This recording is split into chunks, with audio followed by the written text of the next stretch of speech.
जय श्रीमन नारायण। ए पर जे टिप्पणी हम करे जा रहल बा रामा अनुजदास श्रीमान गट्टू वेणुगोपाल स्वामी जी के द्वारा दिहल गयल बा।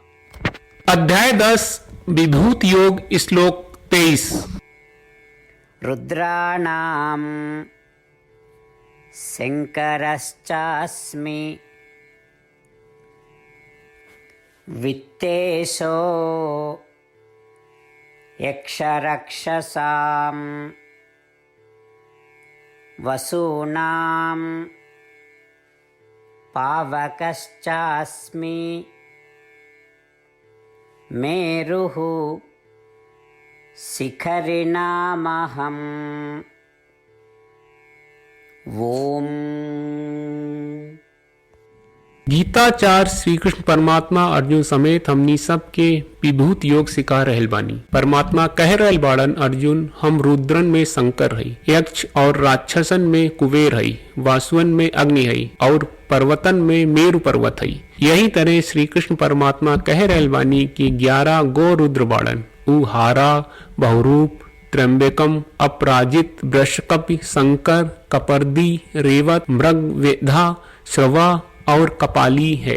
ई 11 में से हम आपन तत्व के अधिका शंकर में डाल देनी और शंकर रुद्रन के मुखिया बानी, और हम आपन तत्व अधिक का कुबेर में डाल देनी जो धन के स्वामी बाड़े, और 8 गो वासु बाड़न, उ धरती, जल, अग्नि, वायु, आकाश, सूर्य, चंद्रमा और तारा बाड़े। ई 8 वासुअन के अपहा, ध्रुव, सोम, धारा, अनिला, अनला, प्रत्युषा, प्रभास के रूप में भी दर्शावल गयल बा, और हम आपन तत्व अग्नि में अधिका डालत बानी जौन वासुअन के प्रमुख बा, और हम आपन तत्व के मेरु पर्वत में ज्यादा रखत बानी, काहे कि कई गोला मेरु पर्वत के केंद्र के रूप में राखत बा और ओ मेरु पर्वत के चारों ओर घूमत रहला। श्री कृष्ण परमात्मा के उपदेश के ध्यान में रखा जब शंकर जी के नाम सुनत बानी, जब अग्नि के नाम सुनत बानी, जब कुबेर के नाम सुनत बानी, जब भी मेरु पर्वत के नाम सुनत बानी, ता हमनी के याद रखे के चाहिए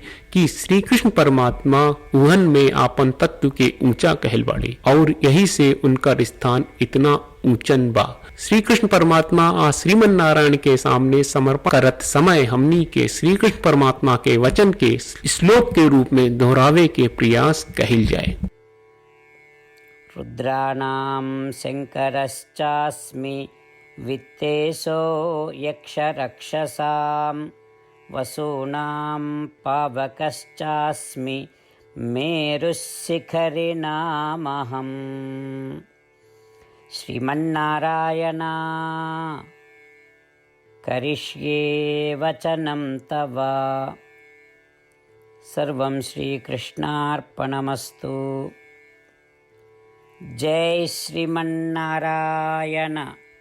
श्रीमद् भगवत गीता का पूरा सार श्री कृष्ण परमात्मा ने अध्याय 18वें के श्लोक 65 से 70 में 8 काम करे खातिर देले बाड़े। श्री कृष्ण कहले, हम ओ लोगन से प्रेम करनी जो लोग इन 8 बातन के मान तारे। हम ओ भक्तन के हर तरह से रक्षा करब। श्री कृष्ण परमात्मा के द्वारा बोलल गईल संपूर्ण भगवत गीता सुनला के बाद अर्जुन कहले, करिष्ये वचनम त्वा, जेके मतलब बा कृष्ण मैं उही करब जौन आप कही। यही कारण बा श्री कृष्ण अर्जुन के हर तरह के सफलता आ विजय प्रदान करेले। आई परमात्मा के आपन व्रत देई कि हमनी के ये 8 गौ कर्म के पालन करी जा। ई वचन परमात्मा के देवे से बड़न कौनो पूजा, तपस्या, यज्ञ नहीं। हम 8 प्रण कहब जौन हमनी के करे के चाहिए। आप सब कृपया इन्हन के आपन दिमाग और दिल में सोची। श्री कृष्ण के आपन वचन देवे के ई तरीका में हमनी सबकी कल्पना करे के चाहिए कि श्री कृष्ण का चेहरा खुशी से चमकत बा और खुशी के एहसास करत बा। जय श्रीमन नारायण। यहाँ हमनी के 8 वादा बा। हमनी के पहला वादा, हे श्रीमन नारायण, आपका निर्देश के मुताबिक हम हमेशा तोहार ध्यान करब और तोहार बारे में सोचब। हमनी के दूसर वादा, हे श्रीमन नारायण, आपका सलाह का अनुसार हम हमेशा आपका भक्त रहब। हमनी के तीसर वादा, हे श्रीमन नारायण, हम आपन सब काम तोहरा सेवा के रूप में और तोहरा संतुष्टि खातिर करब।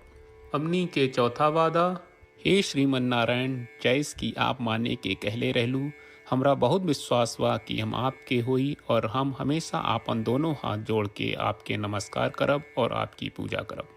हमनी के पांचवा वादा।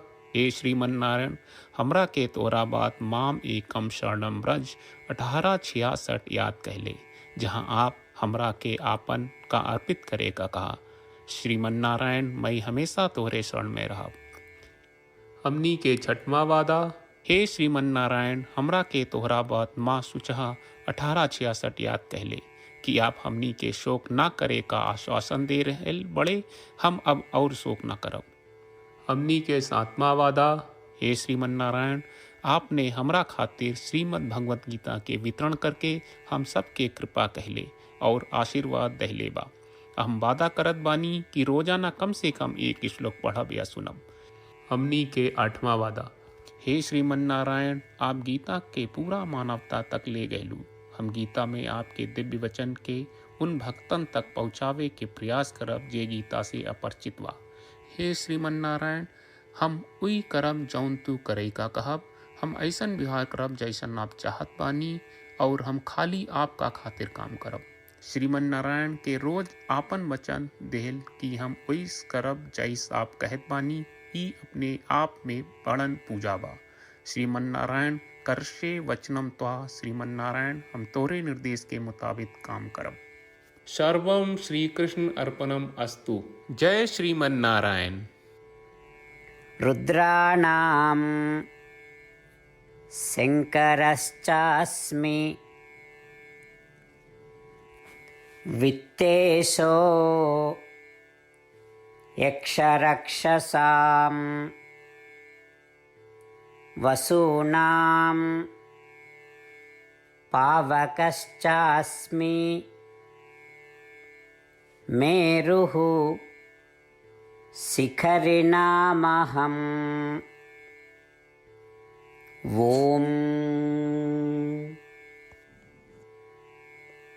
रुद्राणां शङ्करश्चास्मि, वित्तेशो यक्षरक्षसां, वसूनां पावकश्चास्मि, मेरुशिखरिणामहम्। श्रीमन्नारायण,